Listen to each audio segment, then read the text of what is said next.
പ്രിയ സുഹൃത്തുക്കളെ, മുനമ്പം സമരം 50-ാം ദിവസത്തിലേക്ക് പ്രവേശിക്കുകയാണ്. കേരള സമൂഹം ഈ അടുത്ത കാലത്ത് കണ്ടിട്ടില്ലാത്ത വിധത്തിലുള്ള അതിശക്തമായ ഐതിഹാസികമായ ഒരു സമരമാണ് മുനമ്പത്ത് അരങ്ങേറുന്നത്. ഇത് ജീവിക്കാനുള്ള മനുഷ്യൻ്റെ അവകാശത്തിനു വേണ്ടിയുള്ള സമരമാണ്. ഇത് തങ്ങൾ പണം കൊടുത്തു വാങ്ങിയ ഭൂമി സർക്കാർ രേഖകളിലൂടെ ഉറപ്പാക്കിയ എല്ലാ അവകാശങ്ങളും റവന്യൂ അവകാശങ്ങളും ഉറപ്പാക്കിയ ഭൂമി കരമടക്കുന്നതിലൂടെ അവർ ആവർത്തിച്ച് ഉറപ്പാക്കിയിട്ടുള്ള ഉടമസ്ഥ അവകാശം ഇതൊക്കെ തിരികെ ലഭിക്കാനുള്ള റവന്യൂ അവകാശങ്ങൾ പുനഃസ്ഥാപിക്കാൻ വേണ്ടിയുള്ള സമരമാണ്. പക്ഷേ ഈ സമരം 50 ദിവസം പിന്നിടുമ്പോൾ നമുക്കൊന്ന് ചിന്തിച്ചു നോക്കാം, എന്തൊക്കെയാണ് ഈ സമയത്തിവിടെ സംഭവിച്ചത്. തുടക്കത്തിൽ ആരും ഇവരെ ശ്രദ്ധിച്ചില്ല. ആദ്യം തഴയാൻ ശ്രമിച്ചു, അവഗണിക്കാൻ ശ്രമിച്ചു. അത് മുഖ്യധാര മാധ്യമങ്ങളായാലും രാഷ്ട്രീയക്കാരായാലും എന്തിന് സർക്കാർ തന്നെയായാലും അവഗണിക്കുന്ന ഒരു രീതിയാണ് ആദ്യം ഇതിനുണ്ടായിരുന്നത്. എന്നാൽ ഈ ജനത്തിൻ്റെ പോരാട്ട വീര്യം തളരാതെ മുന്നോട്ട് കൂടുതൽ വേഗത്തിൽ, കൂടുതൽ ശക്തമായി, കൂടുതൽ സഹന സമര ചൈതന്യത്തോടെ മുന്നോട്ട് പോകുന്നു എന്ന് കണ്ടപ്പോൾ മുഖ്യധാരാ മാധ്യമങ്ങളെല്ലാം കൂടെ നിൽക്കാൻ തയ്യാറായി.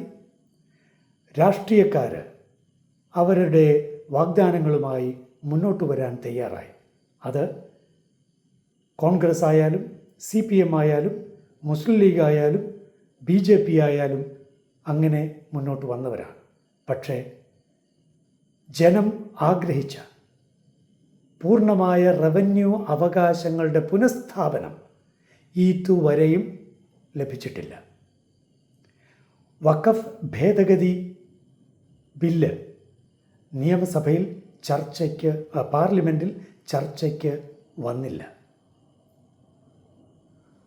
വഖഫ് ബോർഡ് അതിൻ്റെ അവകാശവാദങ്ങൾ, തെറ്റായ അവകാശവാദങ്ങൾ പൂർണ്ണമായും പിൻവലിക്കണം എന്ന സമരക്കാരുടെ ആവശ്യം നിറവേറിയിട്ടില്ല.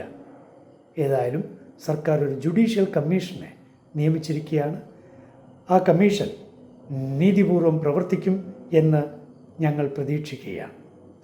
ഒരു കാര്യം ഓർക്കുക, റവന്യൂ അവകാശങ്ങൾ പൂർണ്ണമായും പുനഃസ്ഥാപിക്കപ്പെടുന്നതുവരെ ഈ സമരം പിൻവലിക്കുകയില്ല.